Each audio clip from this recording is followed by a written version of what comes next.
Eh bien, nous allons commencer.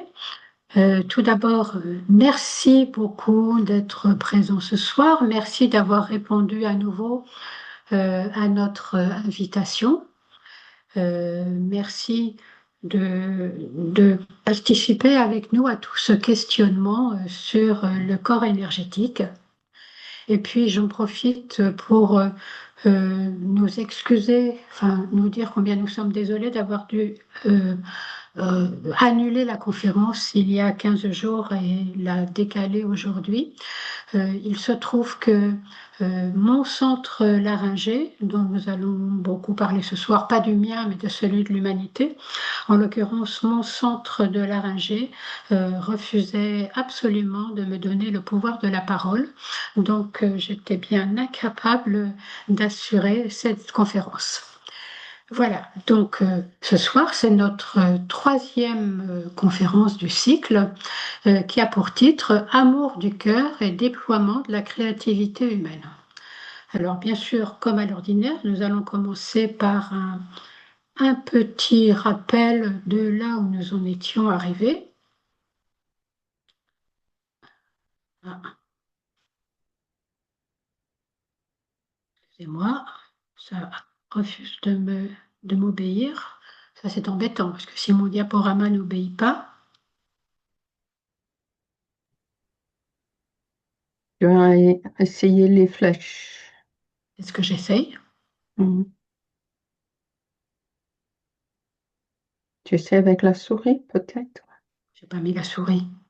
Ah, Non. voilà, Ah. ça marche maintenant. Voilà, donc nous sommes partis du postulat pour ce cycle de conférences, nous sommes partis du postulat que l'être humain est un être spirituel incarné dans un corps de matière dense. Et ce postulat est complété par le fait que c'est notre corps éthérique qui fait l'articulation entre notre part esprit et notre part matière. Il fait l'articulation et c'est grâce à lui que nous ressentons dans notre part matière, dans notre corps dense, ce qui se passe dans nos niveaux psychiques et spirituels. Et l'enjeu pour rapprocher esprit et matière, l'enjeu pour élever notre part de matière vers l'esprit, c'est d'élever notre conscience en quittant une conscience qui est centrée sur nos intérêts individuels pour devenir un être spirituel dont la conscience est au service du bien du tout. Nous avons vu que cette élévation de conscience est corrélée à la transmutation de l'énergie des centres sous le diaphragme dans celle des centres supérieurs au-dessus du diaphragme. Et nous avons vu également que c'est un lent processus de transmutation. C'est notamment ce que nous avons vu lors de notre dernière conférence, la deuxième, où nous avons parlé de ce processus d'aller-retour entre le centre inférieur et le centre supérieur jusqu'à ce que l'équilibre soit trouvé.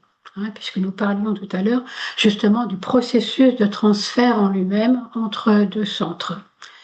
Et ce lent processus d'aller-retour dans notre conscience peut nous donner la sensation de régresser, étant donné que nous avons l'impression d'avoir fait des progrès, et puis l'aller-retour, le retour vers le centre inférieur, le fait que le centre inférieur est à nouveau très vitalisé, peut nous donner la sensation que nous sommes en train de régresser, alors que ce n'est pas le cas, et justement, une meilleure compréhension du processus nous invite surtout à ne pas nous décourager. Donc, dans cette troisième conférence, nous poursuivons ce même thème de la transmutation des centres inférieurs vers les centres supérieurs. Et cette fois-ci, nous allons l'aborder sous l'angle du travail à l'œuvre dans l'humanité pour déployer sa créativité et ainsi créer la civilisation nouvelle à laquelle nous aspirons. Et nous allons voir que l'être humain est par essence créateur. Et c'est justement notre travail en tant qu'humanité d'être créateur. En réponse à la vie universelle, créatrice du monde et responsable de son dessein évolutif, la mission de l'humanité est de créer une civilisation la plus conforme possible à ce dessein évolutif. Donc la mission de l'humanité est bien de créer comme elle peut ce qu'elle comprend de ce dessein évolutif. L'être humain est donc créateur par essence. Il est merveilleusement équipé pour cela dans ses niveaux psychiques et spirituels, jusque dans son corps éthérique qui donne au corps dense les outils de cette créativité. Et donc, nous sommes merveilleusement équipés pour cela, puisque nous sommes reliés à la vie universelle par trois grands courants d'énergie. Ces trois grands courants d'énergie, qui peuvent nous apparaître comme cela un peu complexes, les voici: le courant de conscience, le courant de vie, le courant créateur. Nous allons d'abord parler du courant de vie au centre, celui qui est en vert. Donc, nous voyons que ce courant passe par de l'étincelle de vie, il gère la volonté spirituelle, l'énergie de volonté spirituelle, passe par l'âme, le corps mental, entre dans le centre éthérique par le centre coronal, rejoint le centre basal et arrive dans notre corps dense jusqu'au système nerveux et au cerveau. Donc par ce courant de vie, c'est l'énergie de volonté spirituelle que la volonté de l'être incarné s'unifie totalement à la volonté spirituelle. Dans le corps éthérique, eh bien, il nous faudra unifier le centre basal et le centre coronal. Ce n'est pas du courant de vie dont nous allons parler ce soir. Nous allons le laisser pour la 4e conférence. Par contre, nous allons nous intéresser particulièrement au rapport entre le courant de conscience et le courant créateur. Donc, le courant de conscience part également de l'étincelle de vie. Il gère l'énergie d'amour spirituel, d'amour sagesse. Il arrive dans l'âme, va directement dans le corps astral, et dans le corps éthérique, il informe le centre du cœur, le centre solaire, pardon, jusque dans notre corps dense où il informe le courant sanguin.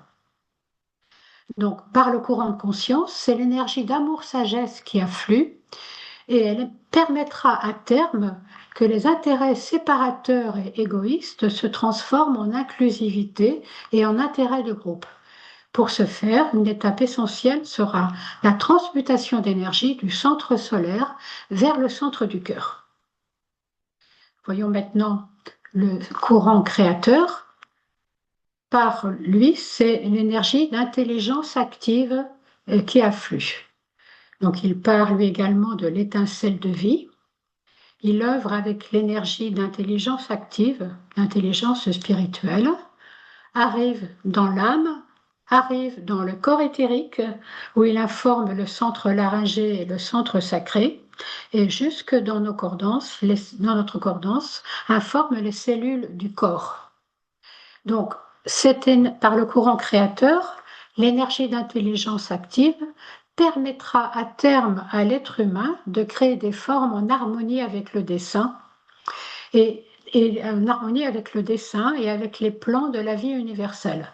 Et pour ce faire, une étape essentielle sera la transmutation d'énergie du centre sacré vers le centre laryngé. C'est donc de cela dont nous allons parler aujourd'hui, où nous allons nous attacher au rapport entre le courant de conscience et le courant créateur.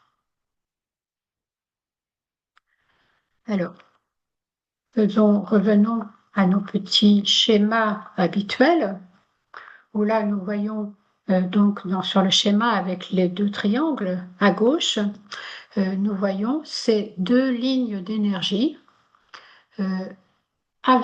séparées par le diaphragme. Vous vous souvenez, c'est très important cette séparation par le diaphragme parce que nous avons vu que Sous le diaphragme, c'est la loi du tout ou rien. C'est un fonctionnement binaire. Il n'y a pas de véritable pensée et la conscience est centrée sur soi. Elle est auto-centrée. Par contre, au-dessus du diaphragme, là, c'est le règne de la pensée, ou bien le centre, au-dessus du diaphragme nécessite l'énergie de la pensée, avec bien sûr la capacité de discernement, la capacité de prise de recul et le détachement du strict intérêt individuel. Donc, sur la ligne de conscience, nous la voyons, elle est là avec la flèche rouge, le lien entre le centre du cœur et le centre solaire. Nous pouvons tout de suite regarder sur la photo de droite, où je vous ai mis pour rappel l'emplacement des centres le long de la colonne vertébrale éthérique. Et donc, vous avez ici le centre solaire et puis ici le centre cardiaque qui sont séparés par le diaphragme. Et donc, il s'agit sur cette ligne de conscience d'élever la conscience du centre solaire vers le centre du cœur. Le centre solaire est extrêmement important parce que c'est lui qui reçoit l'énergie du corps émotionnel. Il est le récepteur de toutes les réactions émotionnelles et des impulsions et énergies de désir, d'où son importance suprême dans la vie de tous les êtres humains. Et l'aptitude à le contrôler est une conquête vitale et il s'agit de transmuer le désir en aspiration qui va permettre l'élévation vers le centre du cœur. Le centre du cœur, lui, est celui auquel il est important de donner vie et énergie. L'aspirant doit apprendre, et notamment l'aspirant, pour y parvenir, l'aspirant doit apprendre à aimer sans être poussé par le désir d'une récompense. Il doit être inclusif dans ses plans et ses conceptions, et quand il sera suffisamment rayonnant et magnétique, quand le centre du cœur sera suffisamment rayonnant et magnétique, il reliera les êtres les uns aux autres et au monde entier. En parallèle, sur la ligne créatrice qui est ici figurée en mauve, il nous appartient de faire la transmutation du centre sacré vers le centre laryngé. Sur le petit schéma, sur la photo d'à côté, nous voyons ici le centre sacré au niveau des lombaires et le centre laryngé, voilà, au niveau de la gorge. Et donc, voilà, cette transmutation va donc concerner tous les centres qui sont là le long de la colonne vertébrale éthérique. Donc, en ce qui concerne ce transfert qui nous est demandé, là encore avec le diaphragme qui met la ligne de démarcation entre les centres inférieurs et les centres supérieurs, nous avons donc le centre sacré qui est extrêmement puissant puisqu'il contrôle la vie sexuelle et il fait partie de la ligne créatrice puisqu'il est le centre de la créativité physique. Dans sa fonction primaire, il gère l'instinct de procréation et l'attraction vers l'autre afin de créer des nouveaux corps qui permettront la perpétuation de la race humaine. Son existence est donc primordiale. Et au-dessus du diaphragme, nous avons le centre de la gorge. Ce centre est le centre de la créativité mentale et artistique qui est nécessaire pour créer une civilisation nouvelle conforme au plan évolutif.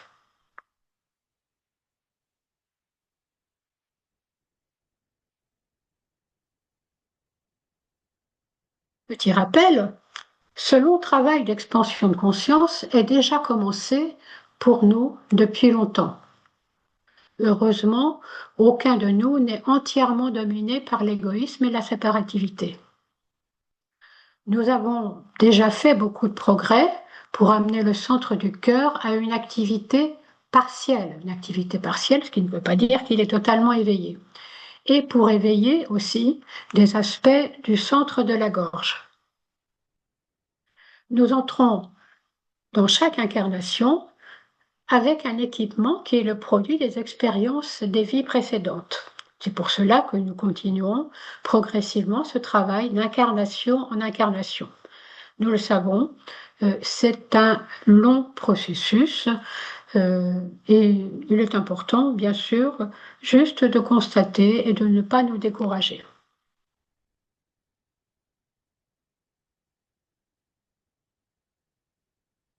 Chose importante dont nous allons parler ce soir, c'est que contrairement au petit schéma avec les triangles que je vous ai fait, où on pourrait croire qu'il faut d'abord faire la transmutation sur une ligne et ensuite faire la transmutation sur l'autre ligne, en fait, le travail de transmutation ne se fait pas séparément, ligne par ligne ou courant par courant. Les deux courants sont étroitement associés. Bien plus, le développement de la ligne de conscience, de la ligne amour, est indispensable pour le bon déploiement de la ligne créatrice. Alors, regardons, pour comprendre cette transmutation, je reviens sur le développement de la conscience. Je vous disais, ce développement de la conscience est indispensable. Il est indispensable pour le bon déploiement de la ligne créatrice et c'est quelque chose de très significatif car le développement de la conscience et de l'amour est le but de notre système solaire qui est qualifié par le rayon 2 d'amour-sagesse. Et en ce sens, le développement de la ligne créatrice passe par un mariage préalable avec le courant d'amour et de conscience. Et c'est quelque chose, c'est un bien très grand pour notre humanité, ce mariage préalable.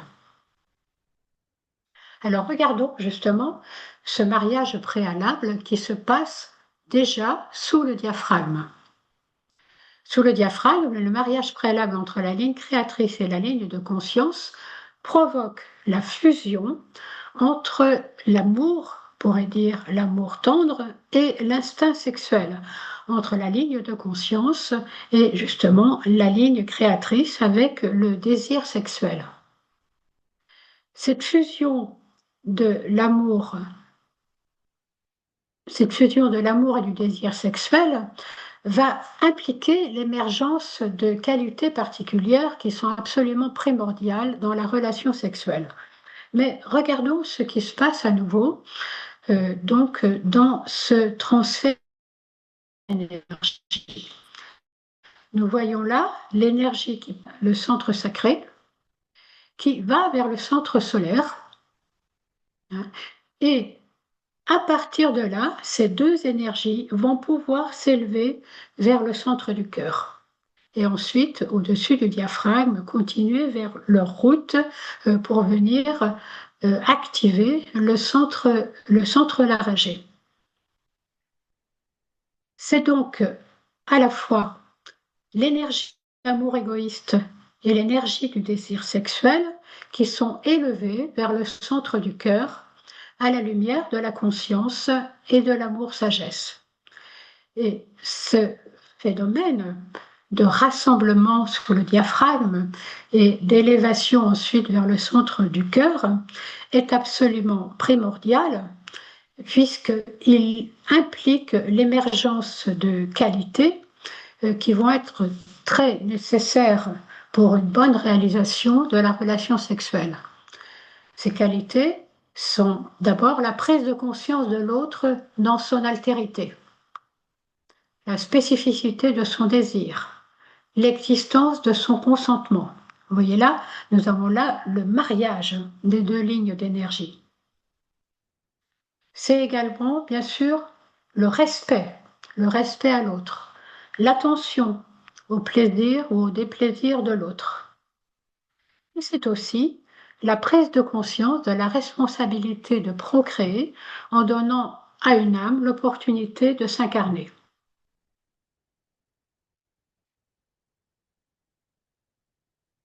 Regardons maintenant un peu plus précisément en comment se fait le travail de transmutation sur la ligne de conscience.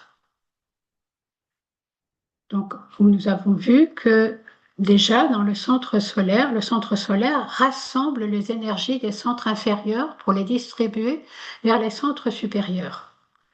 Et ce centre solaire fonctionne comme une grande chambre de compensation pour le centre situé sous le diaphragme. Dans ce rassemblement d'énergie, il y a une grande chambre de compensation, vous voyez, qui va permettre, comme la chambre, comme une, comment dire, pour unifier, pour harmoniser des vibrations différentes. Donc, il va servir de chambre de compensation entre les centres inférieurs et les centres supérieurs. Et il fonctionne comme un grand échangeur. Et pour cela, le centre solaire a une configuration particulière qui va lui permettre de fonctionner comme ce grand échangeur et cette chambre de compensation. Et il a une configuration particulière qui est le seul centre à avoir puisqu'il possède 2 points d'énergie dynamique. Je vous ai représenté ici le centre solaire, voilà, en orange, avec ces 2 points. Et regardez, ces 2 points, ce n'est pas une erreur, alors que le centre solaire se situe bien sûr sous le diaphragme, eh bien, le centre inférieur est largement sous le diaphragme, mais le centre supérieur, le point d'énergie dynamique supérieur, pardon, lui, est situé légèrement au-dessus du diaphragme, ce qui va encore plus permettre cette compensation des énergies. Donc, ces 2 points, l'un, celui qui est inférieur, est très ancien et il est éveillé, bien sûr, depuis longtemps et il exprime la vie du corps émotionnel inférieur.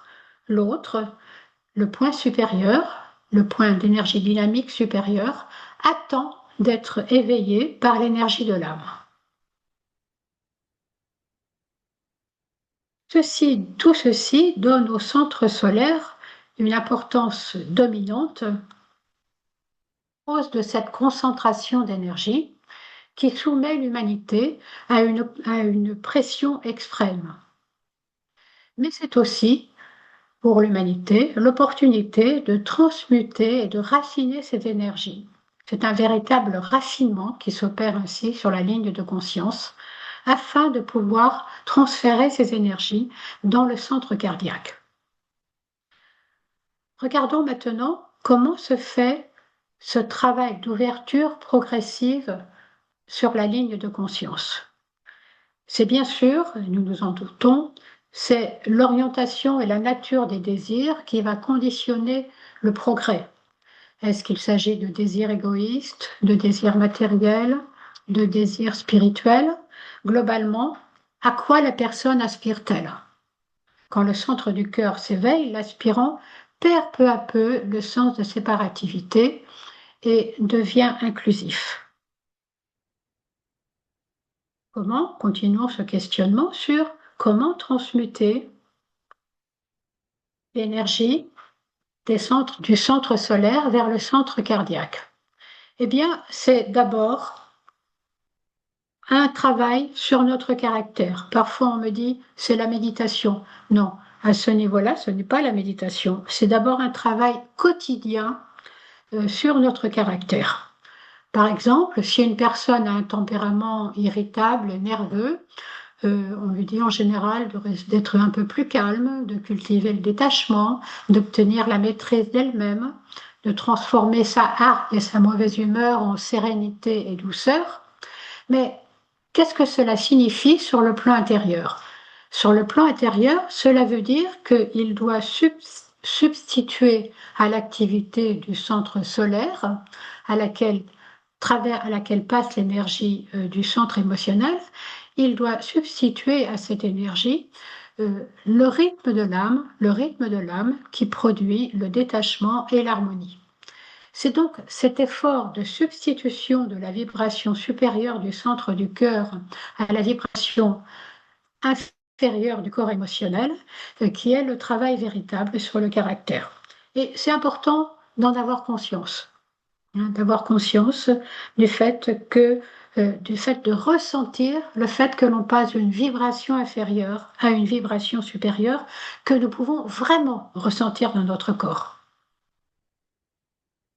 Autre question, qu'est-ce qui agite notre conscience sur cette ligne de conscience?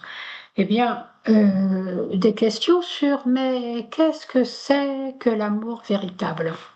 Donc là, je ne résiste pas au plaisir de vous donner, de vous lire une citation que peut-être certains d'entre vous connaissent ou que beaucoup connaissent. L'amour ne consiste pas à rendre heureux superficiellement l'objet de l'amour.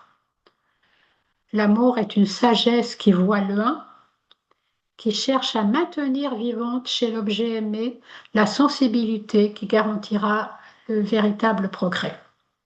Donc, la citation n'est pas terminée, mais déjà, elle nous interpelle sur qu'est-ce que c'est que l'amour véritable.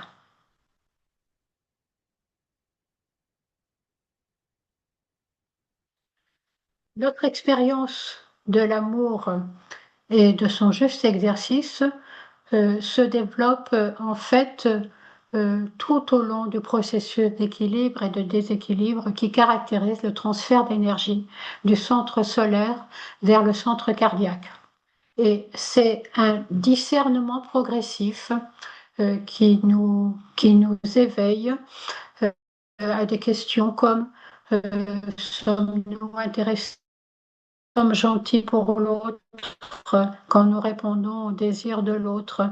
Est-ce que parce que nous pensons que le désir de l'autre est plus important pour le bien du tout que notre propre désir qui n'est pas une priorité, ou est-ce que nous nous effaçons simplement pour lui être agréable, pour être reconnu comme quelqu'un de bien, ou aussi tout simplement pour ne pas nous sentir rejetés? Ce sont autant de questions et bien d'autres encore qui nous interrogent sur la signification véritable de l'amour. Comment sommes-nous les uns avec les autres? Sommes-nous conscients de l'autre dans sa singularité différente de nous? Pouvons-nous l'apprécier comme tel? Sommes-nous centrés sur nous ou sommes-nous ouverts au bien du tout? Quand le centre du cœur est suffisamment rayonnant, il relie tous les êtres les uns aux autres et il fait que notre conscience est immédiatement ouverte à la singularité de l'autre.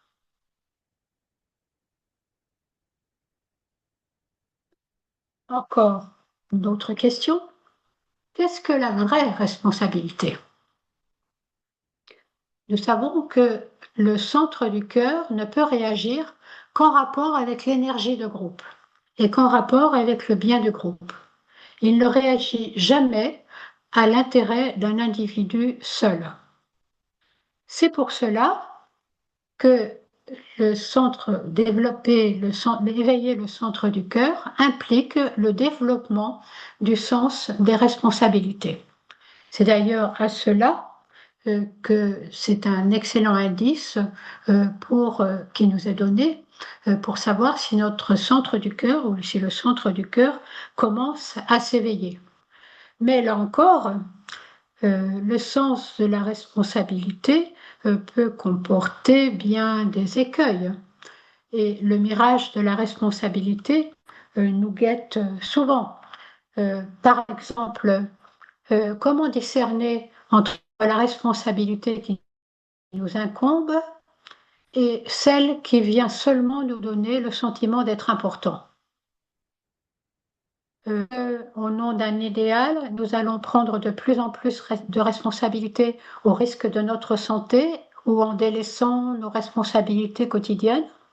Vous voyez que là encore, le discernement doit être très actif pour nous faire comprendre ce qu'est le véritable sentiment de responsabilité, la véritable notion de responsabilité. Bon, nous pourrions continuer longtemps sur le travail de transmutation, sur la ligne créatrice, mais nous allons plutôt passer maintenant nous pourrions continuer longtemps sur la ligne de conscience, sur le courant de conscience, mais nous allons maintenant aborder le travail de transmutation sur la ligne créatrice, puisqu'il s'agit justement d'étudier ce rapport entre les deux lignes. Alors, voici à nouveau le petit schéma. Et là, nous voyons sur la ligne créatrice le rapport entre le centre sacré et le centre laryngé. Il va donc s'agir, les chmauves, de la transmutation de l'énergie du centre sacré, centre qui gère l'énergie sexuelle et l'instinct de reproduction, vers le centre laryngé, le centre qui gère l'énergie d'intelligence active pour la création de la culture nouvelle porteuse de l'évolution. Comme il s'agit de créer la culture nouvelle, donc ce transfert d'énergie est particulièrement important. Et cette ligne créatrice est particulièrement sollicitée actuellement dans l'humanité. Nous en avons des indicateurs, par exemple, dans les difficultés sur la thyroïde, qui affectent actuellement de nombreuses personnes. Pourquoi est-ce que je parle des difficultés sur la thyroïde comme étant un indicateur du travail sur la ligne créatrice? Vous vous souvenez que nous avons vu que c'est la glande thyroïde qui est la contrepartie dense du centre laryngé. Or, si le centre laryngé est embouteillé, s'il ne réussit pas à véritablement gérer toute l'énergie qui afflue vers lui parce que cette énergie est encore un peu trop personnelle, parce que cette énergie n'est pas encore suffisamment alimentée par l'énergie du cœur, eh bien, le centre laryngé qui ne peut pas gérer l'énergie va, en fait, cette énergie qui ne peut pas être gérée, va se déverser dans le corps dense et là, elle provoque des difficultés, notamment sur la glande thyroïde.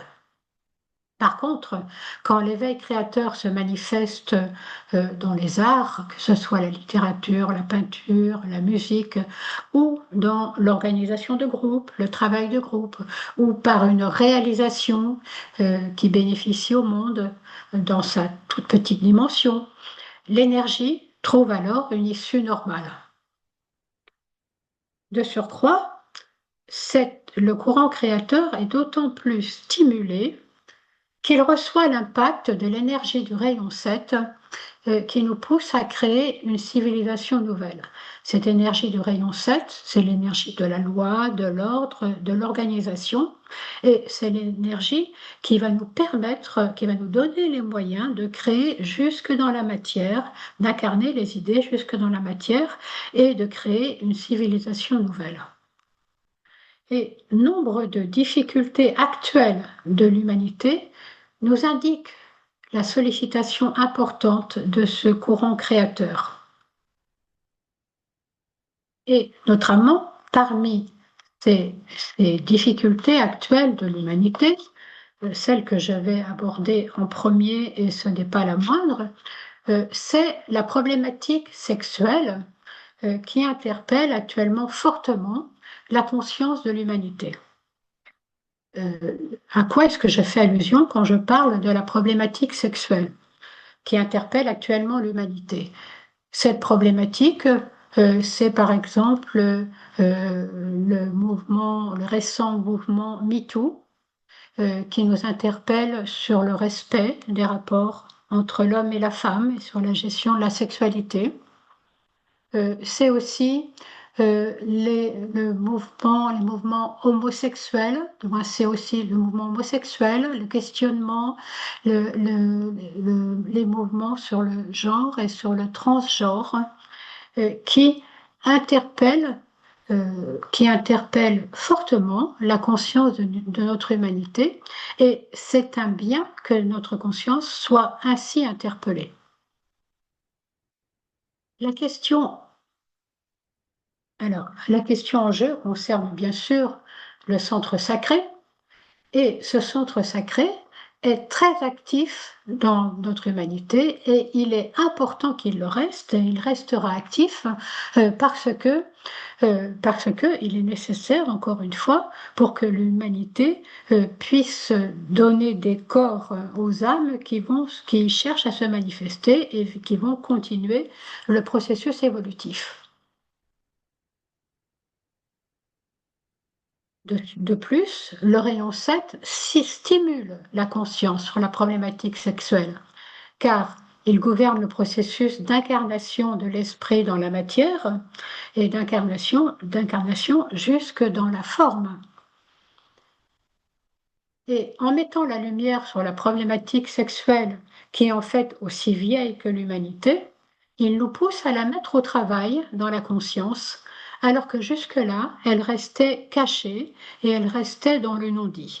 C'est donc un très grand bien qu'enfin nous puissions parler de tout ce qui se travaille autour de la problématique sexuelle et de la gestion de la sexualité. De quoi s'agit-il? Quand il s'agit de l'orientation sexuelle, il s'agit de la question et de savoir si nous allons aimer et désirer sexuellement l'autre qui est différent et nous allons l'aimer par attraction des complémentaires, ou est-ce que nous allons aimer et désirer l'autre qui est du même sexe. En ce qui concerne la problématique du genre et du transgenre, cette problématique pose la question d'accepter ou pas la limitation du corps dans lequel nous naissons. Nous naissons avec un corps sexué, homme ou femme, pour une incarnation. Est-ce que nous l'acceptons ou pas? À ce sujet, la réponse très ferme du maître Zhuangzi est de dire que le désir homosexuel ou transgenre ne peut pas se justifier par des doctrines d'âmes jumelles ou de manifestations d'hermaphrodisme divin, car l'évolution de notre humanité est très loin de l'androgyna, cet androgyna qui caractérisera dans des éons l'humanité parfaite. Mais nous en sommes très loin, et là, pour l'heure, le travail se situe dans notre conscience. C'est notre conscience qui est activée. Nous avons vu précédemment que sous le diaphragme, un premier mariage entre l'amour égoïste et le désir sexuel devait être réalisé. Ainsi, l'énergie sexuelle qui s'élève au-dessus du diaphragme est imprégnée par le courant de conscience et par l'énergie du cœur. C'est là encore le mariage entre les deux courants, amour et intelligence créative. Maintenant, notre conscience est au travail. Le fait de porter cette problématique au grand jour met justement cette conscience au travail. Et pour tous, que nous soyons hétérosexuels, homosexuels, transgenres, c'est un travail de conscience sur les différences, sur le non-jugement, sur les justes relations et sur le bien pour l'humanité. Et ce travail est en cours. Autre question qui est activée par le courant créateur, est-ce que la véritable créativité?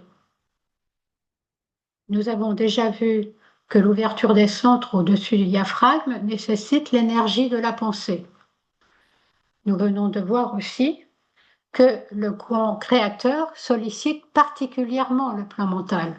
Et par l'étincelle de vie, il arrive par l'étincelle de vie et active l'intelligence créatrice dans le mental supérieur avant d'arriver vers le centre de la gorge et le centre sacré. Certes, vous pourriez me dire, mais nous pensons tous, nous avons tous des pensées, parce que c'est le propre de l'être humain, que de savoir, que de pouvoir penser et d'avoir l'apanage de la parole. C'est le privilège de l'être humain. Certes aussi, notre intellect est une plaque sensible qui, tournée vers l'extérieur, enregistre les informations. Il enregistre les informations, mais souvent très passivement. Ces informations que nous savons, est-ce que nous pourrions les répéter? Avons-nous de véritables pensées?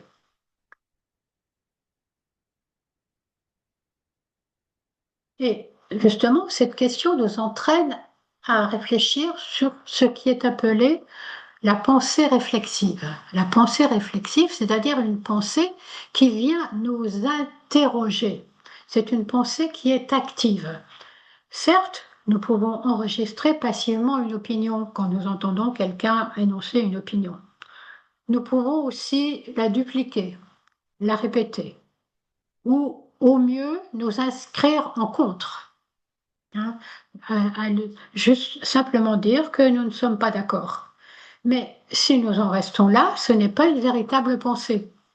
Pour être vraiment créateur, nous avons à développer une pensée réflexive et qui passe par des points comme quelle est notre réflexion sur cette opinion? Ça nous fait penser à quoi? Comment est-ce que quelles questions ça nous pose? Qu'est-ce que nous ressentons face à une telle opinion? Avons-nous une pensée un peu différente? Pouvons-nous exprimer notre avis et un avis qui est véritablement réfléchi, qui est justement pas simplement un pour ou un contre?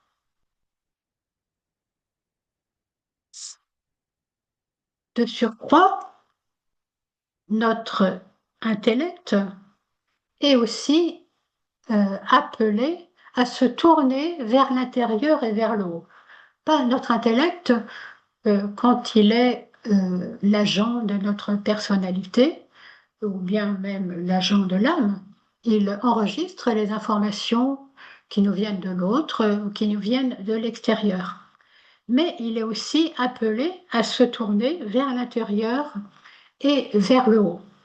Pour mieux comprendre cela, je vous ai remis le schéma des 7 corps de l'homme spirituel dans lequel nous voyons, notamment en vert, le corps mental avec en bas la partie intellect que l'on appelle aussi le mental inférieur ou le mental concret et en haut sa partie supérieure, le mental supérieur dans lequel se trouve l'âme.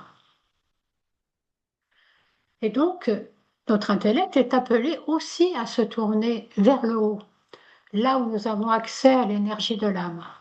Et à ce moment-là, nous disons que nous avons un mental éclairé, éclairé par l'âme.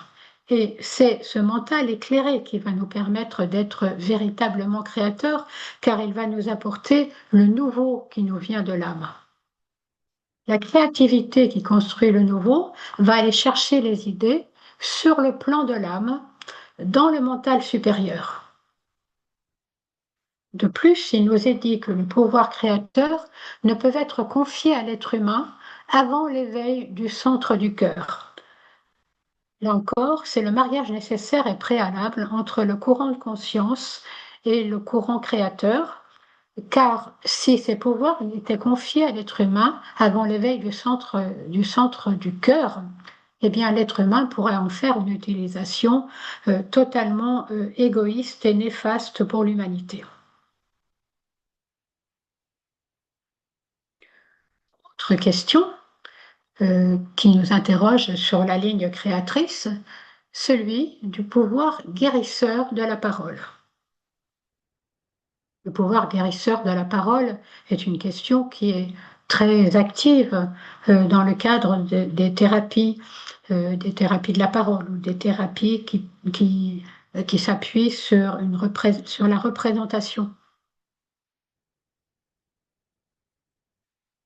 Le centre laryngé est celui par lequel l'aspect intelligence de l'humanité se concentre créativement. Il est donc, par essence, l'organe de la parole créatrice. Donc là, j'ai mis parole en majuscule pour bien signifier qu'il ne s'agit pas simplement de la petite parole de l'être humain, mais il s'agit de la parole du grand créateur qui crée le monde, du grand créateur de la vie créatrice. Donc le centre laryngé est le centre par lequel la vie créatrice va pouvoir s'exprimer et par l'intermédiaire de l'être humain se manifester jusque dans la forme.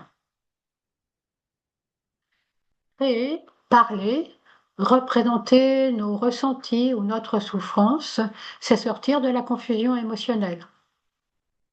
C'est aussi pouvoir partager l'intuition spirituelle qui a été perçue. Tout cela est guérisseur car c'est faire circuler l'énergie en apportant notre contribution au monde. C'est par exemple ce que font les artistes quand par leur création, ils nous font part de la beauté qu'ils perçoivent ou de la souffrance de la souffrance qui les habite et qu'ils réussissent à transcender par leur œuvre.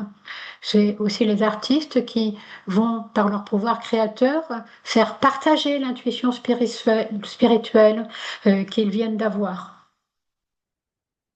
Par contre, seule l'énergie mentale, imprégnée par l'énergie du cœur, peut ouvrir le centre laryngé. Là encore, nous l'avons vu, c'est flèche rouge qui passe au-dessus du diaphragme, hein, du centre du cœur vers le centre laryngé. Et seule cette énergie imprégnée par l'énergie du cœur peut ouvrir le centre laryngé. Ce qui veut dire que la plainte n'est pas créatrice. La plainte qui tourne en rond, qui véhicule seulement l'énergie émotionnelle, tournée exclusivement sur soi, cette plainte-là n'est pas créatrice. Nous pourrions dire, certes, si nous nous plaignons, nous utilisons bien notre parole.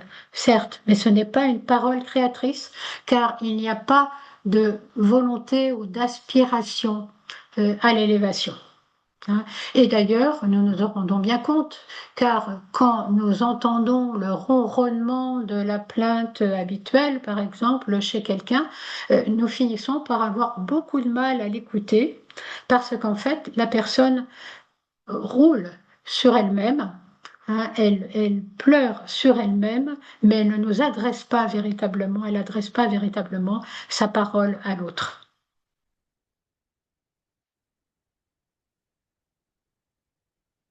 Autre question, et c'est la dernière que j'aborderai ce soir avant la conclusion, c'est la conclusion des jeunes et de la violence.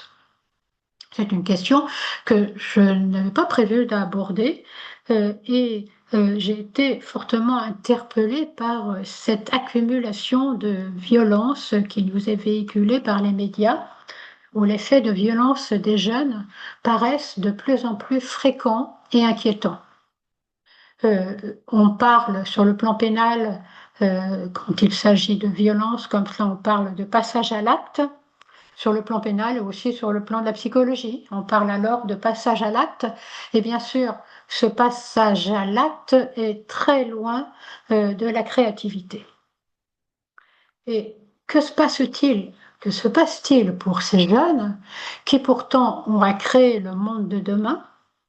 Et que se passe-t-il pour que ces jeunes ne trouvent que la violence pour se débarrasser de leurs tensions internes et pour régler leurs difficultés vis-à-vis de l'environnement?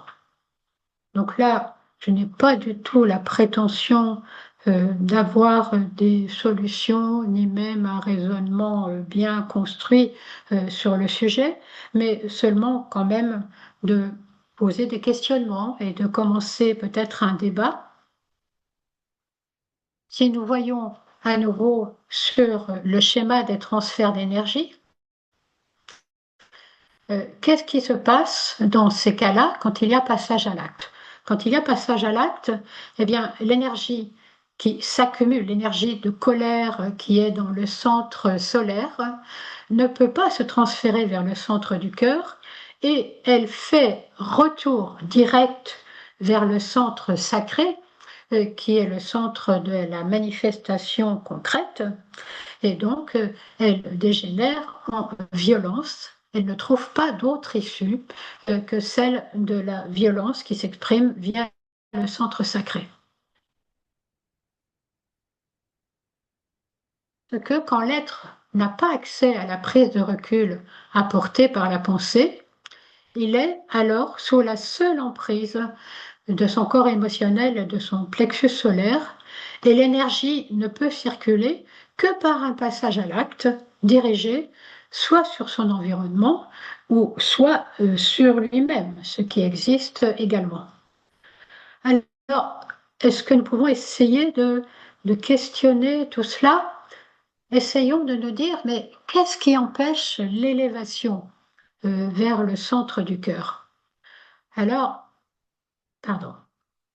Est-ce le manque d'éducation et donc le faible développement de la pensée, puisque la pensée est nécessaire pour activer le centre du cœur? Alors là, quand il s'agit de jeunes, d'adolescents, de jeunes, on va dire, de moins de 25 ans, il se trouve que l'imagerie médicale notamment nous montre que pour le jeune, le centre préfrontal dans notre tête, dans notre cerveau, le centre préfrontal qui nous donne la capacité d'anticiper, qui nous donne la capacité de prise de recul, qui nous donne la capacité de percevoir les conséquences de nos actes, ce centre préfrontal n'est pas totalement terminé. On se rend compte qu'en fait, il est totalement actif euh, seulement, seulement vers 25 ans, ce qui est quand même très tard. Ce qui veut dire que pendant toute l'adolescence et le début de l'âge adulte, eh bien, la faculté individuelle de penser, la faculté d'avoir sa propre pensée individuelle, la faculté d'avoir recours à cette pensée réflexive, elle n'est pas très active. Donc, d'où l'urgence et l'importance d'aider ces jeunes pour justement mettre en place cette pensée réflexive. Donc, est-ce le manque d'éducation qui pousse ainsi au passage à l'acte? Est-ce aussi, et c'est certainement très important, l'impression de ne pas avoir de place, l'impression de faire face à de l'impossible quand il s'agit de trouver la place dans le monde? Certes, notre monde n'est pas très accueillant ni très rassurant pour les jeunes. Nous sommes dans un grand changement de culture et de civilisation et il est vrai que les perspectives que nous offrons à nos jeunes, aux jeunes, euh, il est bien difficile de voir loin actuellement. Donc nous pouvons aider à clarifier puisque c'est eux qui vont devoir créer le monde de demain. Et voyons, qu'est-ce qui favorise l'élévation? Nous avons vu que le centre du cœur s'ouvre avec le sentiment de responsabilité. Et l'être humain, tout être humain, a besoin de se sentir utile. Tout être humain, qu'il soit jeune ou âgé, tout être humain a besoin de se sentir utile.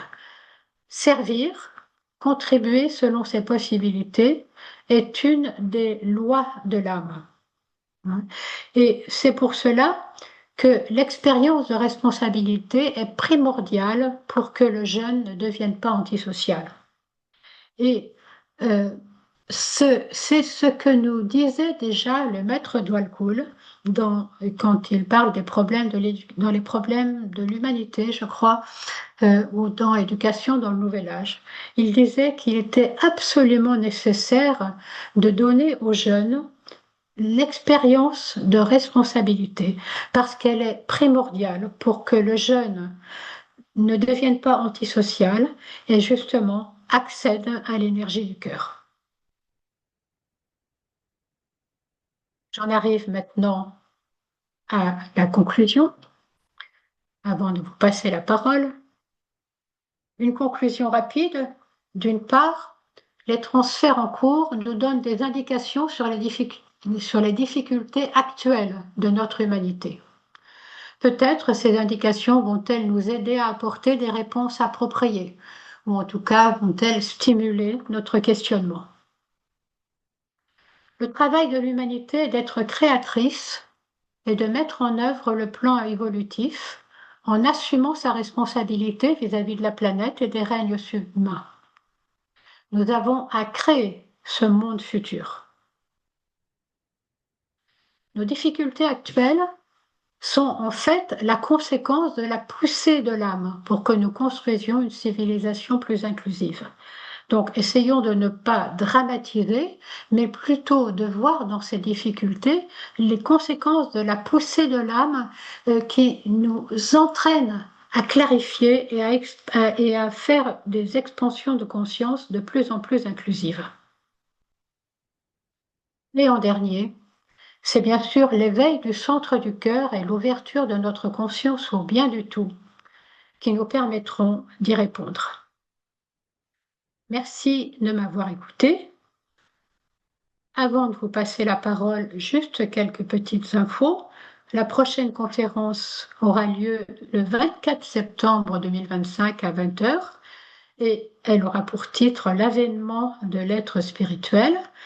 Elle sera suivie ensuite de la dernière conférence de ce cycle qui aura lieu le 26 novembre 2025, dans lequel nous aborderons plus le corps éthérique à travers la guérison. En tout cas, les conséquences sur la guérison d'une meilleure compréhension du corps éthérique. Autre information importante aussi, les rencontres Alcor 2025 auront lieu très bientôt, le 21 juin 2025, à Genève et aussi en visioconférence. Le thème sera celui de l'âme révélée. Nous vous espérons nombreux en visioconférence, mais aussi en présentiel, parce que c'est important aussi de se rencontrer en présence et pas simplement par écran interposé. Et donc, nous aurons sur ce thème deux conférences. Une conférence tout d'abord de Laurent Dapoigny, sur le thème Réponse à des affirmations sur la non-existence de l'âme. Et une deuxième conférence qui sera faite par Françoise Chapeau sur le thème de la beauté révélatrice de l'âme. Ces deux conférences seront suivies d'un temps d'échange et de partage, puis la journée se terminera à 16h30 par une méditation, que vous soyez en visio ou que vous soyez en présentiel. Nous comptons fortement sur vous. Et puis, un petit rappel aussi sur la formation, sur la fraternité des 7 rayons d'énergie, qui commencera bien début octobre. Donc, d'abord les 25 et 26 octobre, là vous avez là toutes les dates. Bon, je ne vais pas rester plus longtemps sur cette information que vous avez certainement déjà. Elle est sur notre site. Bon, juste pour dire que chaque séminaire alterne entre des temps d'enseignement, de méditation et d'exercices interactifs, que le premier et le dernier ont lieu en présentiel et les 7 autres séminaires auront lieu en visioconférence le samedi sur une journée et demie, donc le samedi de 14 à 18 et le dimanche de 9h30 à 17h30. Voilà, merci de votre attention. Je suppose que vous connaissez déjà tous les références, l'adresse de notre site. Et je vous donne donc la parole. Enfin, à vous.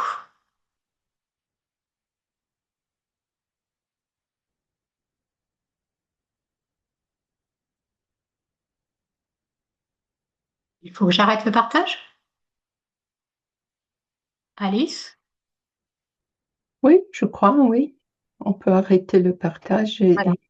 et faire un affichage galerie. Voilà. Merci. J'y suis. Je vous vois tous.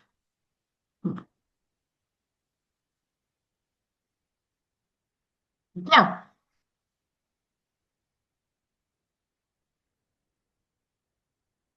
Alors, Alice, c'est toi qui distribue la parole? Je crois que c'est Christine qui Oui. a. Christine, oui, elle demande la Christine a parole. levé la main. Oui, merci beaucoup pour cette très belle conférence, Marie-Agnès. C'était vraiment très, très lumineux et très, très profond et en même temps très ancré. Voilà, du coup, ça a été mon ressenti. Du coup, j'avais une question par rapport à ce que tu as évoqué par rapport au centre solaire, au plexus solaire. Du coup, sur les deux points d'énergie, l'un au-dessous du diaphragme et l'autre au-dessus. Est-ce que tu peux nous en dire un petit peu plus là-dessus? Eh ben, écoute, j'ai été très heureuse sur le centre en dessous et au-dessus, d'une part, cela, c'est issu d'une méditation qui est dans Edna, État disciple dans le Nouvel Âge, où le maître tibétain nous demande d'utiliser ces deux centres, de faire passer justement, d'activer le centre supérieur. Et donc, ça, c'est une première information. Et par ailleurs, une deuxième information où j'ai réalisé, une deuxième information, si tu veux, il faudrait que je trouve, je crois que j'ai gardé les références, bien sûr. Euh, hop,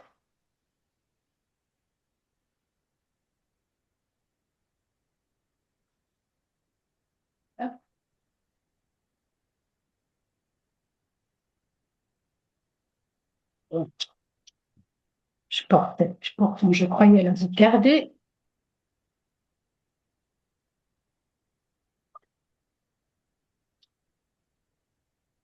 Voilà.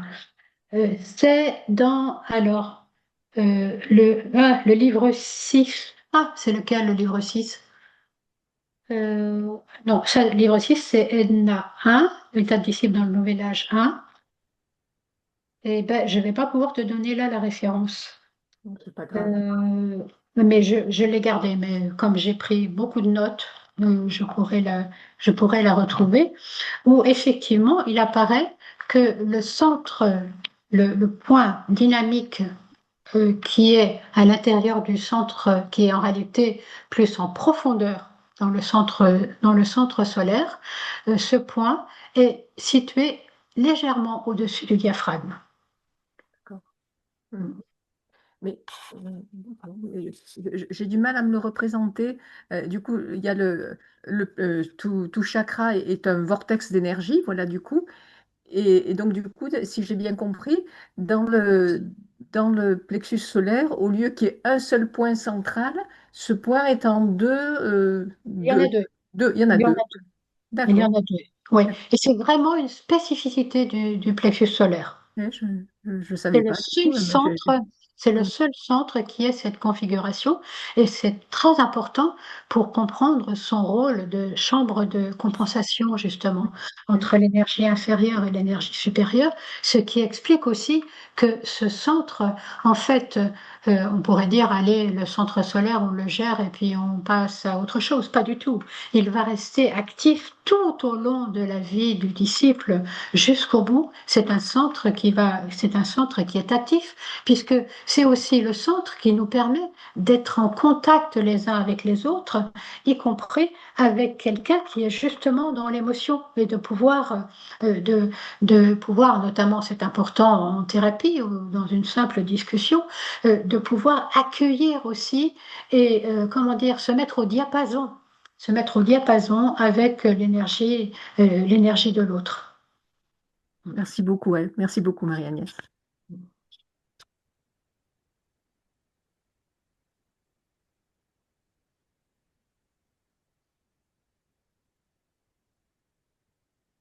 Oui, bonjour. Je continue sur le questionnement du centre solaire. Sur les conférences auparavant, tu nous as dit en effet que pour méditer sur un chakra, il faut méditer sur ses qualités, le chakra lui-même. Oui. Donc, sur la transformation entre ce point inférieur et ce point supérieur, quelles seraient comment dire, ces valeurs, enfin ces qualités que l'on doit méditer, sur quoi l'on doit méditer? Oui, alors déjà, je rappelle, on ne doit pas méditer sur un chakra. Voilà, on ne doit pas méditer sur un chakra, donc plutôt sur Donc, ses qualités. ouais, donc c'est important. Eh bien, dans ce centre, ce point dynamique supérieur est celui qui aspire, justement, on nous dit de transformer l'énergie du désir en aspiration, puisque c'est ce qui va nous permettre de nous élever vers le centre du cœur. Donc, c'est l'aspiration,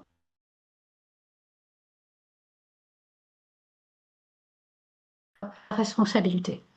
J'insiste beaucoup, j'ai insisté encore à la fin de cette conférence sur le fait que l'éveil du centre cardiaque se fait avec le développement de la responsabilité. Mais ce premier éveil à l'intérieur du centre solaire, c'est l'aspiration. Vous voyez, c'est l'élévation. C'est pour cela que je disais tout à l'heure, la plainte n'est pas créatrice. La plainte n'est pas créatrice car elle n'utilise que le point dynamique inférieur dans le centre solaire. Il n'y a pas d'aspiration. Il n'y a même pas d'aspiration à aller mieux quand on est dans le ronronnement de la plainte. Ok, merci beaucoup.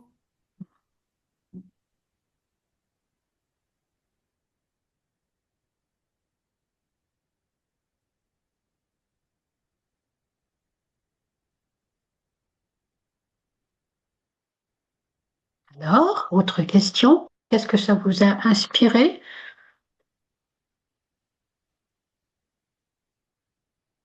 J'ai essayé de faire très large en ce qui concerne l'importance de la créativité et du courant créateur.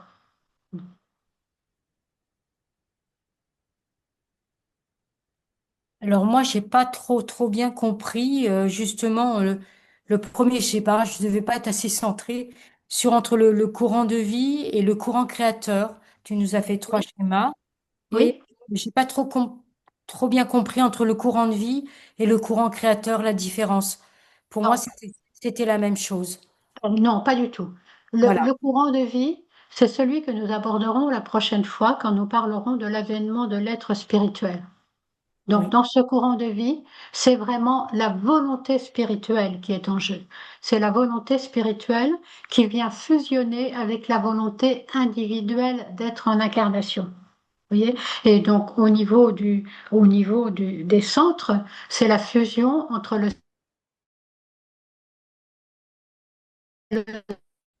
en ce qui concerne le courant créateur, c'est l'énergie de l'intelligence créatrice. Ce n'est pas la volonté spirituelle, c'est l'intelligence créatrice qui est en cause. Cette énergie qui caractérise justement l'humanité et qui caractérise le rôle, le travail de l'humanité. Merci.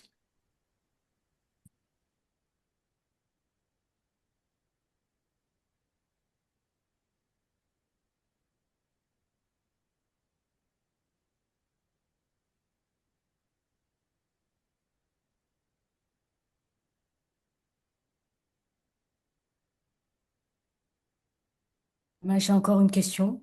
Je suis désolée. Merci. Bon, Josette, je t'en prie, continue. Je voulais, je voulais savoir la différence entre, en effet, le travail sur ce centre solaire, entre transformer le désir, donc travailler sur la responsabilité, et le fait de ressentir en ce moment le besoin de faire nos propres choix. Est-ce que c'est aussi dans le travail actuel de cette aspiration? Alors, le besoin, quand tu dis le besoin actuel de faire nos propres choix, hein, dans l'humanité, ça correspond au fait que l'humanité, justement, dépasse pour beaucoup le fait d'être conforme au désir de l'autre et a besoin de s'individualiser. Et beaucoup sont en train de s'individualiser, ce qui est très important, ce qui est une grande avancée pour l'humanité, hein.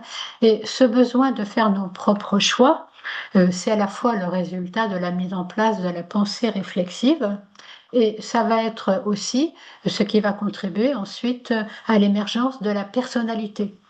Mais l'émergence, là, en parlant ce soir de la fusion entre la ligne de conscience et la ligne créatrice, ça ne veut pas dire que la personnalité est encore véritablement intégrée. Ce sera l'objet de la prochaine conférence, de la quatrième conférence. D'accord, merci.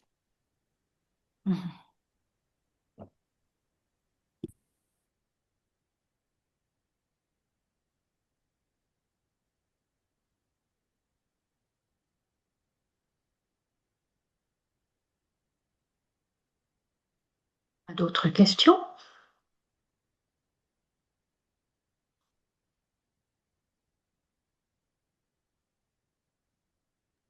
Corinne?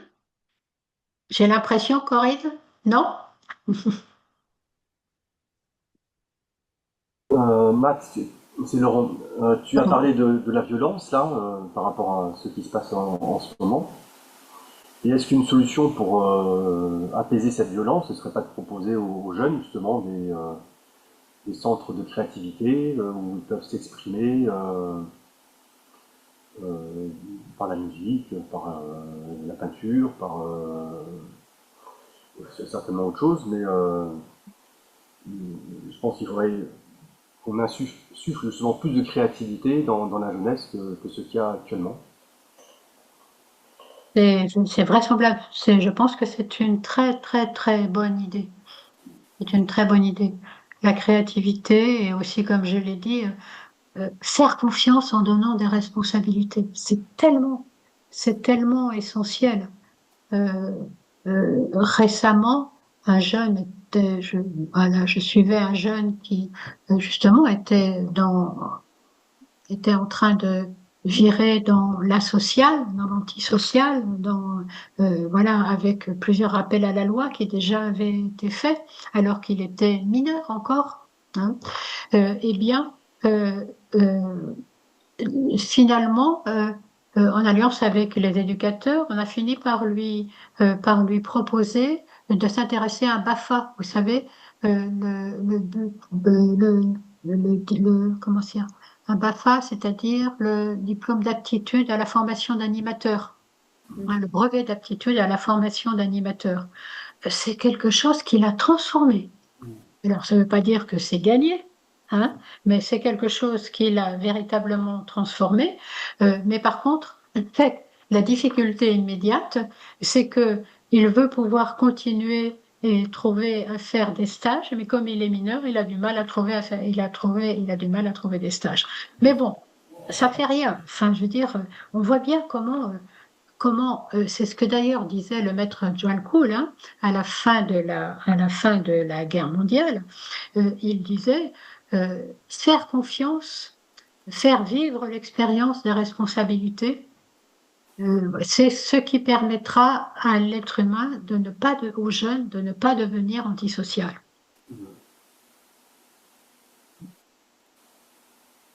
Et la créativité, les centres créateurs. Mais je me demande s'il n'y a pas déjà dans certaines cités, justement, des petites expériences de pôles où les jeunes pourraient exprimer leur créativité.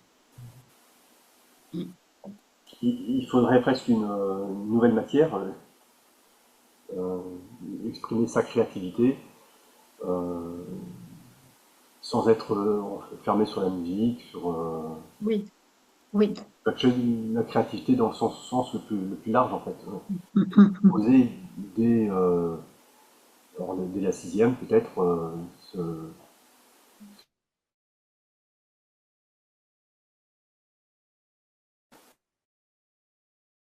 de transformer en violence.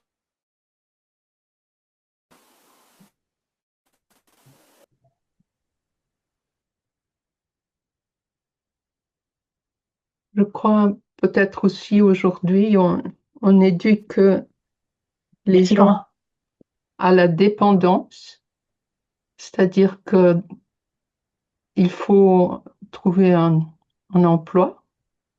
Et un emploi, c'est une dépendance par rapport à une entreprise et faire un travail qui n'est pas ce qu'on a envie de faire souvent. Et, et aujourd'hui encore moins, puisqu'on a de moins en moins d'emplois. Mhm.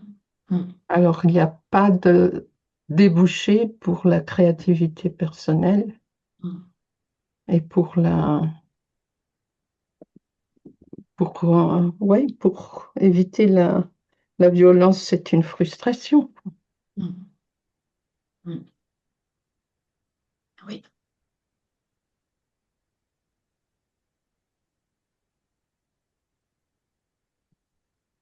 Marie-Agnès, hein, réflexion sur le même sujet. On dit souvent que les jeunes sont de plus en plus violents et on le constate malheureusement. Il y a de plus en plus d'exclusion. Est-ce que ce ne serait pas aussi un effet néfaste, pour pas dire pervers, du rayon 7 qui arrive pleinement? J'ai pas bien compris. Est-ce que tu peux répéter ta question? Pardon. Je disais qu'aujourd'hui, il y a de plus en plus d'exclusion, de plus en plus de violence, surtout chez les jeunes, pas que. Mm. Est-ce que quelque part, il n'y aurait pas un lien aussi entre cette exclusion, qui est de plus en plus massive, hein, et l'arrivée de ce rayon 7 qui, dans ses côtés Fermant. enfermants, provoque cette exclusion? Ou ça n'a rien à voir?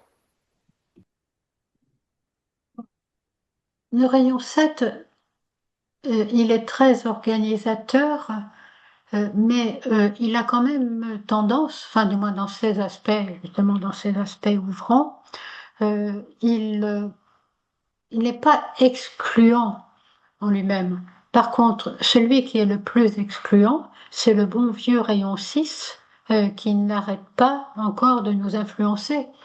Hein, ce bon vieux rayon 6 d'idéalisme et de dévotion, lui, il est vraiment spécialiste de l'exclusion.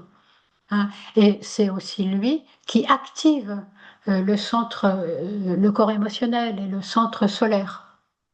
Donc, c'est cela qui est fortement générateur d'exclusion, à l'inverse de l'inclusivité du centre cardiaque.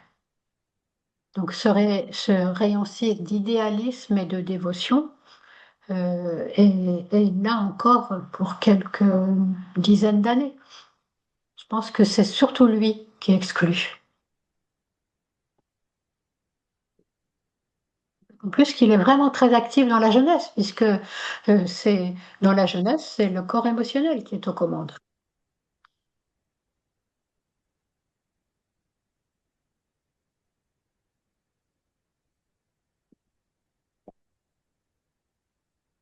Alors, il y avait Corinne qui essayait de mettre... Alice, est-ce que tu regardes ce qu'il y a sur le chat? Parce que je crois que Corinne, je ne sais pas quelle Corinne, parce qu'il y en a plusieurs, disait, excusez-moi, mais je n'ai pas de micro. Et donc, ça voulait dire... Et Corinne? C'est Corinne? Il n'y a pas de questions sur le chat. Il y a juste Patrice qui a remercié pour cette synthèse fluide et ancrée. Mais sinon, je n'ai pas d'autres questions sur le chat. Et alors, Corinne, l'autre Corinne que je regarde là, bonjour Corinne, c'est ça? Oui, voilà. Est-ce que ça voulait dire que vous aviez une question? Est-ce que vous pouvez la mettre sur le chat?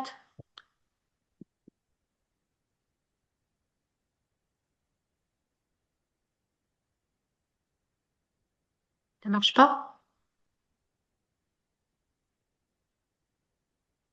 Malheureusement, je ne sais pas lire sur les lèvres.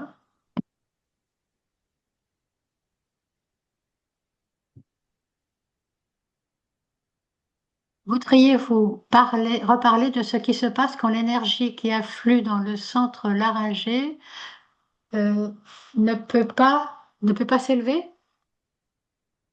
C'est ça la question, Alice. Est-ce que tu la vois en gros? Ah oui, voudriez-vous reparler de ce qui se passe quand l'énergie qui afflue dans le centre laryngé ne peut pas être gérée? Ah, ne peut pas être géré. Oui. Oui, d'accord. Oui. Alors, le centre laryngé, donc, il se situe au-dessus du diaphragme. Et donc, d'une part, il ne peut s'éveiller que quand c'est une énergie de pensée, que quand c'est une énergie mentale. Si c'est de l'énergie émotionnelle qui cherche à l'éveiller, notamment par la plainte, ça ne peut pas fonctionner. Et en plus, le centre laryngé va s'ouvrir quand il est empreint de l'énergie du cœur. Donc déjà, quand la créativité, quand il cherche, comment dire, quand la créativité que on lui demande n'est pas simplement individuelle. Hein. Donc il doit y avoir quelque chose qui va un peu pour le bien du groupe ou un peu pour le bien du tout. Voilà. Et ce centre laryngé, actuellement, parce que la ligne créatrice est particulièrement active, donc tous les centres laryngés de l'humanité sont particulièrement sollicités. Hein. Et bien sûr, en fonction de ce que nous avons, en fonction de l'état de ce centre laryngé, eh bien, ce centre, plus ou moins éveillé, va réussir ou pas à s'éveiller en fonction de l'énergie qui arrive vers lui. Et la question que vous posez, c'est qu'est-ce qui se passe dans ce cas-là quand il y a un embouteillage? C'est-à-dire quand l'énergie qui arrive, c'est une énergie qu'il ne peut pas traiter, parce qu'elle n'est pas suffisamment d'énergie du cœur, pas suffisamment d'énergie mentale. Il ne peut pas la traiter. À ce moment-là, elle reflue. Cette énergie reflue, elle refoule. Donc, où est-ce qu'elle va refouler? Alors, elle peut refouler sur le centre cardiaque ou sur le centre solaire. Mais particulièrement, comme il s'agit du centre laryngé et que l'énergie doit circuler, vous voyez, la ligne créatrice, c'est aussi l'aboutissement de la circulation, eh bien, elle va devoir trouver une issue. Et cette issue, la seule issue qui lui reste, va être celle du corps dense, du corps physique. Et je montre la gorge parce que le centre laryngé se situe là, à l'arrière du cou. Hein, et la correspondance dense du centre laryngé, c'est la thyroïde. C'est la thyroïde et puis c'est aussi la gorge globalement. C'est pour ça que je disais en plaisantant que la dernière fois, mon centre laryngé ne m'avait pas autorisé à parler. Hein, voilà. Bon. Comme d'ailleurs beaucoup de gens dans l'humanité à ce moment-là, parce qu'il y avait beaucoup de bronchites ou de trachéites, etc. Mais la thyroïde, la problématique sur la thyroïde, qui est une problématique qui est importante pour notre humanité actuelle, en fait, indique l'évolution de l'humanité.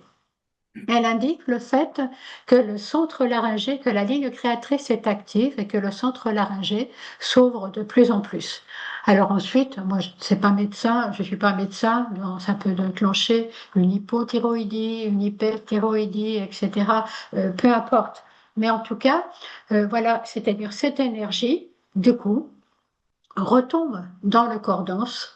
Hein, et va provoquer une problématique. Donc tout le temps, hein, la problématique dans le corps dense, c'est autour du centre. C'est affecte ce qui est autour du centre et particulièrement la glande qui correspond. Or, c'est la glande thyroïde qui correspond au centre laryngé. Voilà.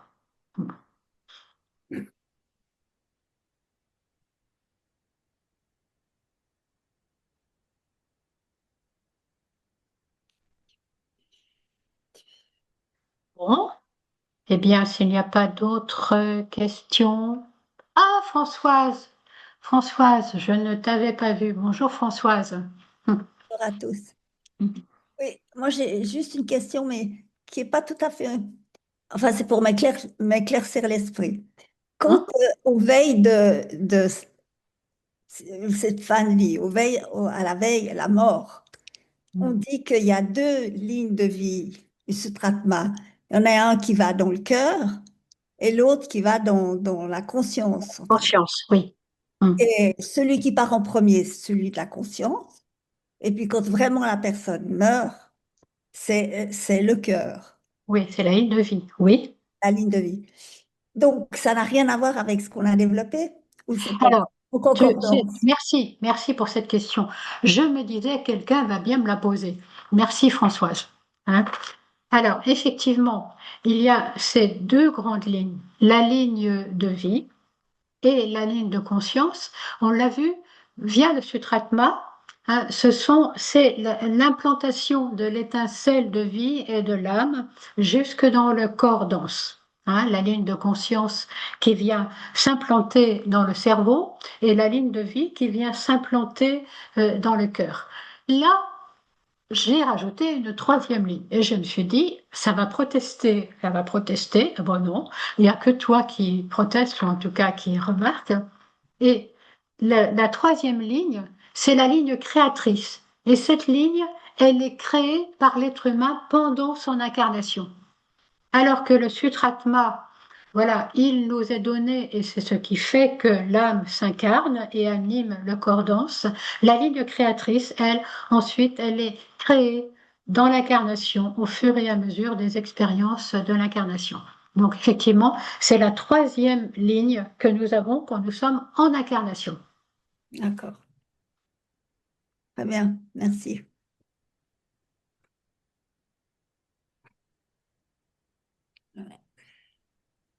Mais ça n'a rien à voir avec les transferts d'énergie entre centres. Alors, c'est une autre. Je comprends pas. Disons, la ligne de vie s'ancre dans le cœur, Oui. mais ça n'a rien à voir avec l'éveil du centre cardiaque, Non, avec le non, développement non, de la effectivement. responsabilité, etc. Non, effectivement, non. Elle Là, s'entre c'est dans le le. cœur physique, ce qui veut dire que quand elle se retire du cœur, la ligne de vie, nous sommes morts. Mhm. Hein. Oui. Et la ligne de conscience s'ancre dans le cerveau, mais ensuite tout cela se répartit dans le corps éthérique, et c'est là où se construit cette ligne, la ligne de conscience, qui est l'élévation de l'énergie de la conscience, et la ligne créatrice à côté. Mais effectivement, c'est pas la même chose. Mhm. Ouais. D'accord.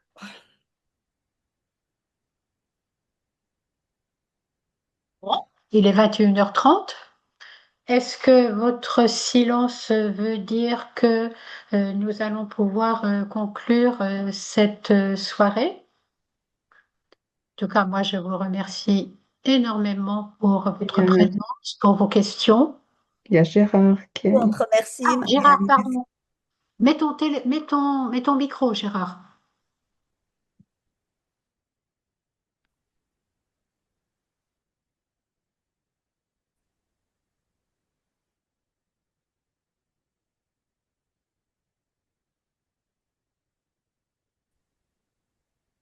Ah, Tu y arrives? ouais, parce que Voilà. je n'ai pas pu suivre les échanges. J'ai une connexion très instable, donc je viens de me brancher avec le téléphone. Donc je ne savais pas trop comment ça marchait. Vous m'entendez là? Oui. Hum. Donc j'ai pas suivi vos échanges.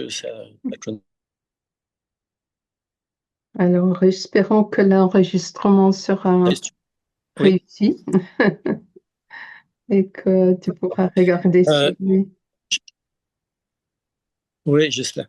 Pas de question particulière, mais c'était intéressant de fait, quand tu as parlé des enfants, de responsabiliser les enfants. Je trouve que c'est important parce que mon petit-fils, il a à peine 6 ans. Et il m'a fait une réflexion, il m'a dit, je ne sais plus dans quel contexte, enfin je lui disais quelque chose, il m'a dit, mais moi de toute façon, je connais bien les adultes. Et non, mais ça m'a fait réagir, je me suis dit finalement, bon, effectivement, mais, on est tous égaux en tant qu'être humain, parce qu'on a le divin en nous, mais on n'est pas tous égaux à la naissance. Ce que je veux dire, c'est qu'il faut peut-être tenir compte du fait du niveau d'évolution, essayer de percevoir le niveau d'évolution des enfants pour les amener, les guider dans un chemin. Et voilà, ça m'a interpellé de sa manière de réagir, parce que effectivement, il peut être peut-être plus adulte que moi, d'une certaine manière. Alors, attends, Gérard, il y a des choses quand même qu'il ne faut pas confondre.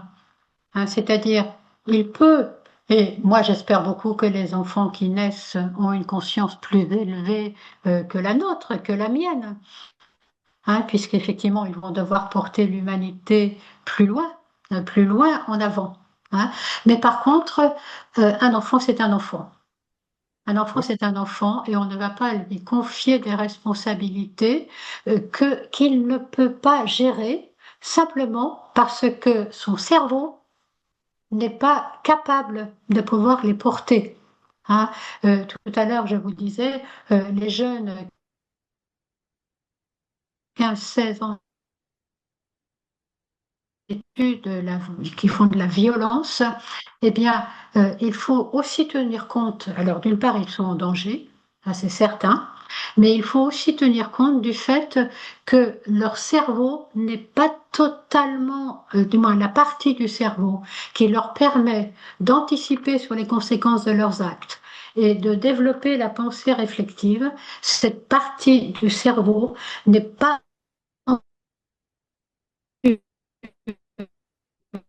L'adolescence est un âge bête. Vous savez, quand on dit ça, hein, on dit l'adolescence est l'âge bête. Qu'est-ce que l'on veut dire? On veut dire que à l'adolescence, les ados perdent momentanément, enfin du moins avant, ils obéissaient, ils pouvaient raisonner un tant soit peu, et ils connaissaient les règles qu'on leur avait données. Et puis subitement, ils peuvent faire des actes absolument inconsidérés. Et simplement parce que les petites connexions dans leur cerveau qui leur avaient permis jusqu'à présent de prendre des décisions conformes à ce qu'on attendait d'eux, eh bien, elles sont en train de se défaire pour se refaire mieux, d'une façon plus complexe, avec le cortex préfrontal, mais que ça ne sera fait que vers l'âge de 20, 24, 25, 26 ans. Ouais, donc, ça implique parfois ce que l'on peut voir comme une espèce d'irresponsabilité, hein, y compris chez certains jeunes adultes. Je suis bien d'accord, mère Agnès, mais ce que je veux dire aussi, c'est qu'il y a peut-être ces jeunes, si ce sont des âmes un petit peu plus évoluées, et qui arrivent dans un monde qui ne leur correspond pas du tout par rapport à leurs valeurs. C'était pour ça aussi qu'on a des ados qui sont un peu perturbés. Et je suis d'accord qu'ils n'ont pas forcément, que le cerveau n'est pas forcément développé, les connexions ne sont pas toutes faites, mais ils peuvent aussi être dans un monde qui ne leur correspond pas du tout. Certainement même. Et on avait parlé dans les années 2000 des enfants indigos, je ne sais pas si Oui. ça te dit quelque chose, mais bon.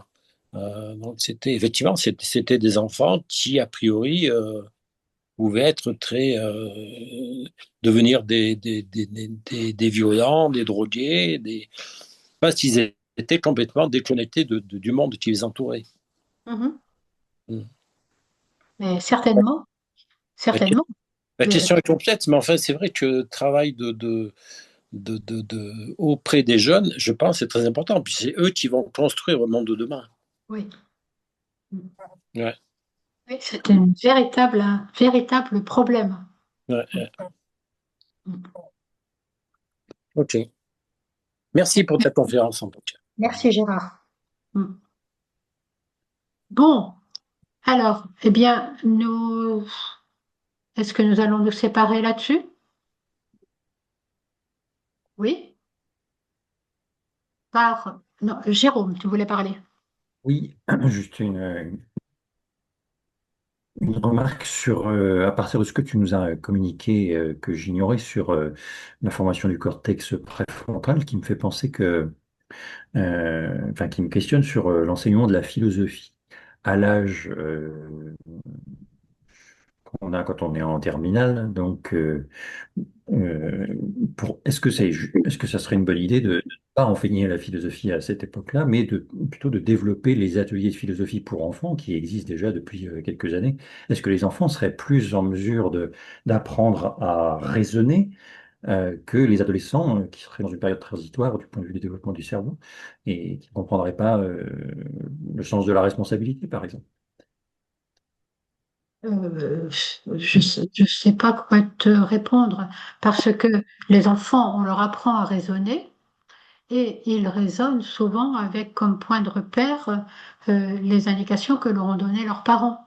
Et cela jusqu'à leurs parents ou leurs éducateurs, et cela jusqu'à l'arrivée de l'adolescence. Et ensuite, à l'adolescence, eh bien, tout est perturbé, c'est-à-dire c'est l'arrivée de la puberté, justement, de l'énergie de créativité, de la véritable énergie de créativité qui arrive avec la puberté, qui défait totalement l'équilibre qui était établi auparavant et qui va et qui fait que c'est là où je vous disais les connexions qui avant les connexions qui étaient comment dire l'adolescent du moins, le pré-ado l'enfant fonctionnait avec son cerveau limbique, hein, c'est-à-dire avec aussi son cortex frontal, hein, mais il y avait beaucoup de connexions émotionnelles qui sont en train de se défaire, qui faisaient que c'était facile, relativement facile pour lui de suivre les indications qu'on lui donnait. Et à partir d'un certain moment, ce n'est plus possible de suivre simplement les indications qu'on lui donne. Il y a cette volonté de s'affirmer, cette volonté d'être adulte alors que l'adolescent n'est pas encore adulte. Hein, donc, d'où cette période de transition qui est difficile. Il y a la contestation brutale des parents. C'est pas facile du tout pour les parents, mais tout ça, encore, c'est normal. Et jusqu'à ce que les connexions se refassent d'une façon beaucoup plus perfectionnée, les connexions qui vont se faire cette fois-ci avec le cortex préfrontal, hein, justement, celui qui permet de prendre du recul, d'anticiper, d'apprécier davantage les conséquences de ses actes, etc. Et donc, est-ce que on doit développer plus la philosophie chez les enfants à certains niveaux, la philosophie certainement, et la créativité? Maintenant, est-ce qu'on doit arrêter de l'enseigner aux ados? Je pense pas. Au contraire, ça augmente, ça vient stimuler les connexions dans leur cortex.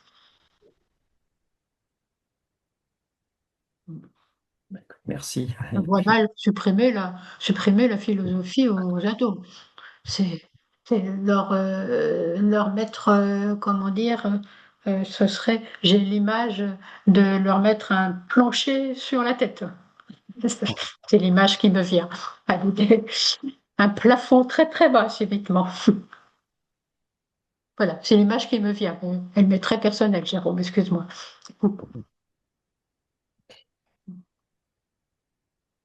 Bien, alors, bon, j'ai déjà fait 2 tentatives de faire la méditation qui va nous permettre de nous quitter.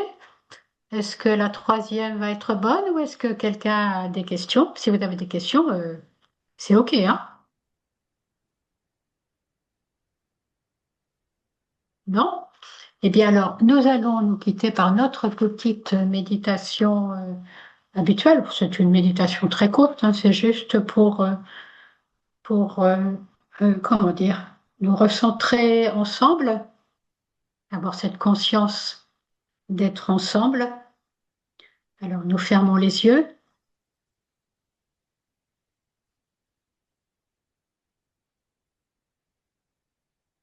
Nous alignons notre corps physique,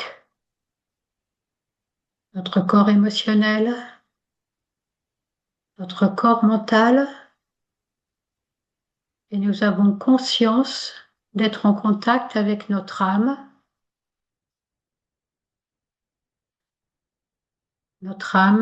qui nous illumine et nous réchauffe, fait notre cohésion et qui transmet sa vitalité jusqu'au plus profond de nos cellules.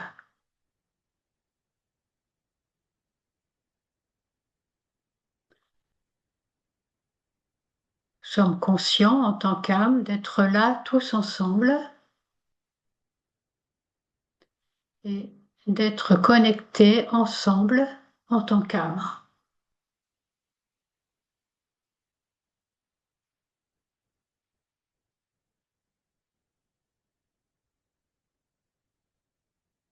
Nous invoquons aussi l'âme de l'humanité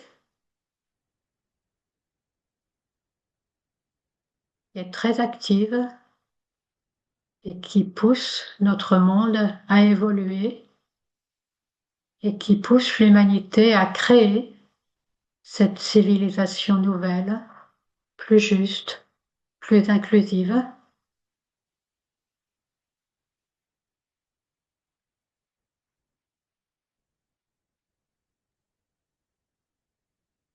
Nous demandons à notre âme de nous aider à trouver notre juste place où que nous soyons.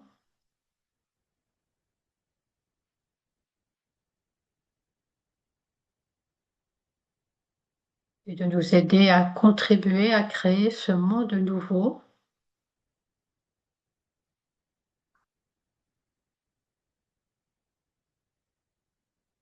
Ce monde où la paix pourra prendre place.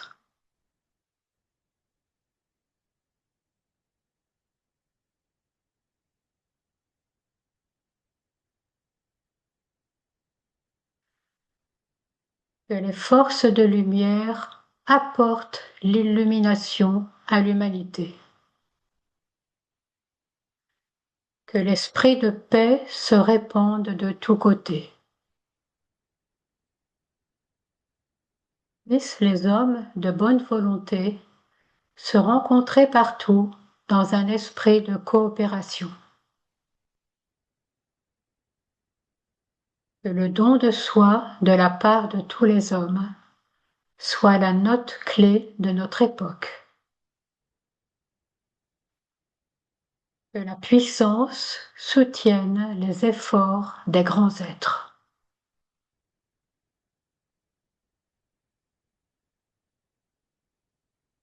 Qu'il en soit ainsi, et aidez-nous à faire notre part.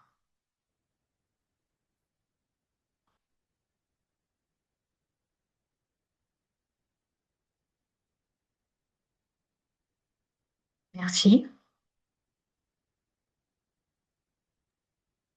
Merci beaucoup.